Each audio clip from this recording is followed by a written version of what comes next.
Hi, welcome to chapter 11 of Ghost of a Hanged Man. I am reading a chapter a day as we are all staying in our homes due to coronavirus. I hope that you're all doing well and that you're enjoying the story that is being told in 15 installments, one for each chapter. Today we are at chapter 11, Jake's Fortune. Can we come? Annabelle asked as Pa headed for the door. No, finish your breakfast. She and I exchanged a glance. Without a word, we each knew that we both chose to read that as not until you finish your breakfast. So we gulped our food down and ran to Montgomery's hotel.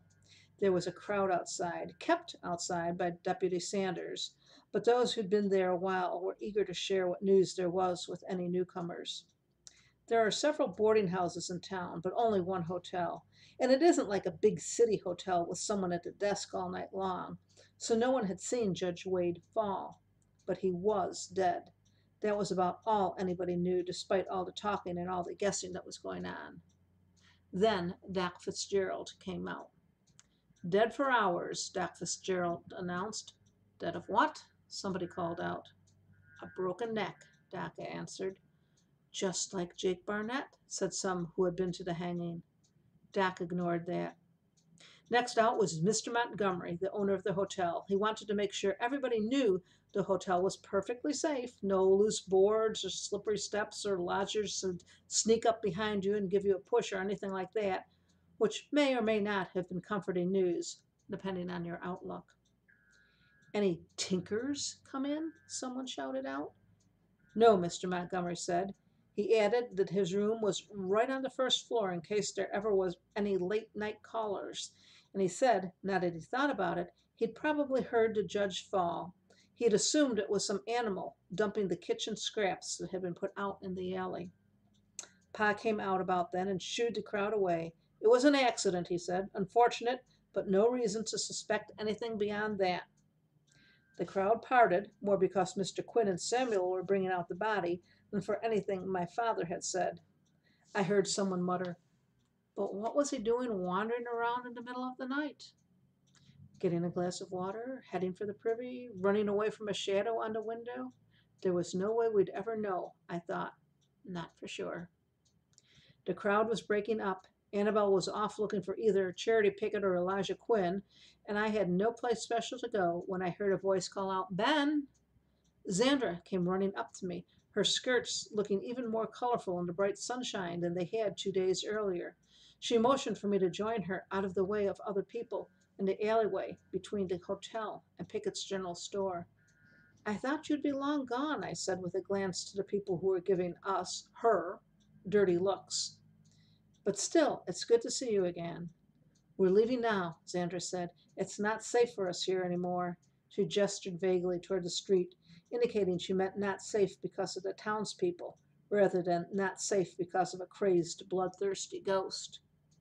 My mother sent me to find you, and I'd nearly given up.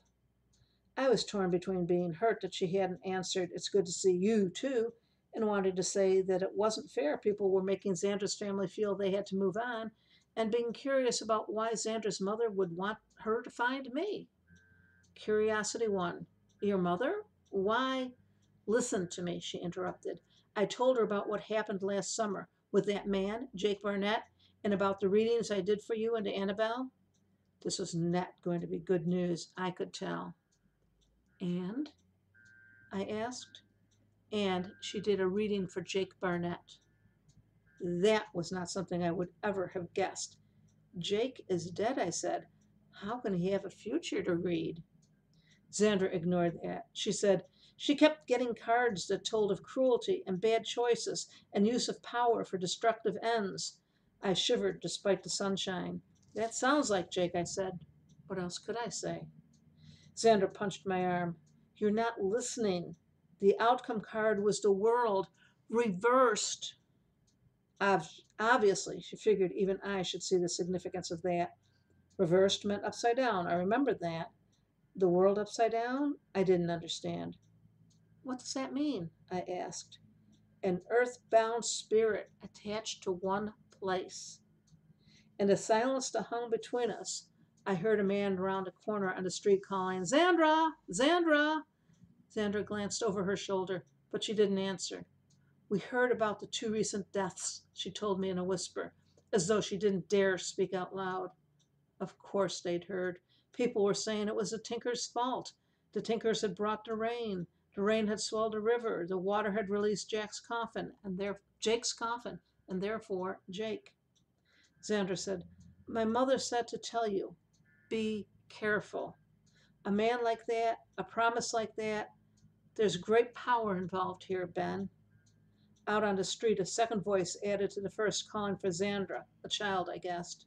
Xandra yelled something over her shoulder in her foreign language, probably just a minute, because she took hold of my shoulder and spoke all in a rush. "My mother says the closer he comes to fulfilling his promise, the more powerful he'll get, the more life he'll get." What's that mean? It seemed I was always asking her that. She punched me again. "Listen," she insisted. I was listening. I just wasn't understanding. She said, "My mother says he can come back. If you let him do this, he can come back." "Let him?" I repeated. "Do this? You mean if I let him kill me?" I asked. "I wasn't planning on letting him." I stopped because she looked as though she were about to punch me again.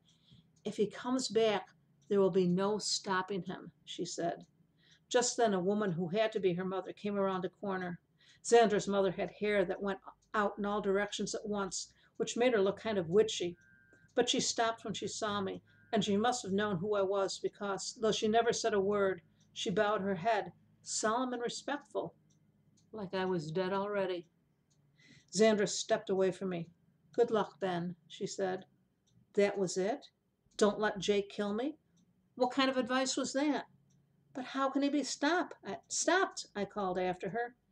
"Bury him," Xandra said, "if it's not too late already." Her mother put an arm around Xandra's waist to lead her away. Obviously, someone wanted to get out of town in a hurry. Xandra looked back and gave a half-hearted wave. "Remember the star," she said. Star? I briefly considered the constellations and then remembered the one good card Xandra had dealt in telling my fortune. Now Xandra shook her head at me in disgust. She said something to her mother, then came running back to me. She dug into her pocket, pulled out her fortune-telling cards, and hastily looked through them. "Here!" She shoved the star card at me. Then, without another word, she turned and ran to catch up with her mother. "The star," she had said, "that means hope and love which will help you." Stars, hope, love. I hoped she didn't mean Elijah and Samuel Quinn's cousin Naomi. The school she had taken recently to smacking the back of my head with her ruler, which I supposed could be an early sign of love. Though I was willing to take any help I could get, I hated the thought of having to count on Naomi. I looked at the card in my hand. There were stars and a woman emptying 2 jugs of water. Was it supposed to help me? Was it supposed to help me or reassure me? It wasn't much in either case. "Will you ever come back?" I called after Xandra. "When people calm down and get sensible again. They will, you know," I promised her. She looked over her shoulder to say, "We travel. Some places we come back to." "I'll be here," I told her, meaning we didn't travel. But then I thought about it. I'll be here. Unless, of course, I wasn't. Thank you for coming to visit me in my house, or letting me come to visit you in your house to read to you from Ghost of a Hanged Man. I will see you tomorrow. Meanwhile, stay safe and be kind.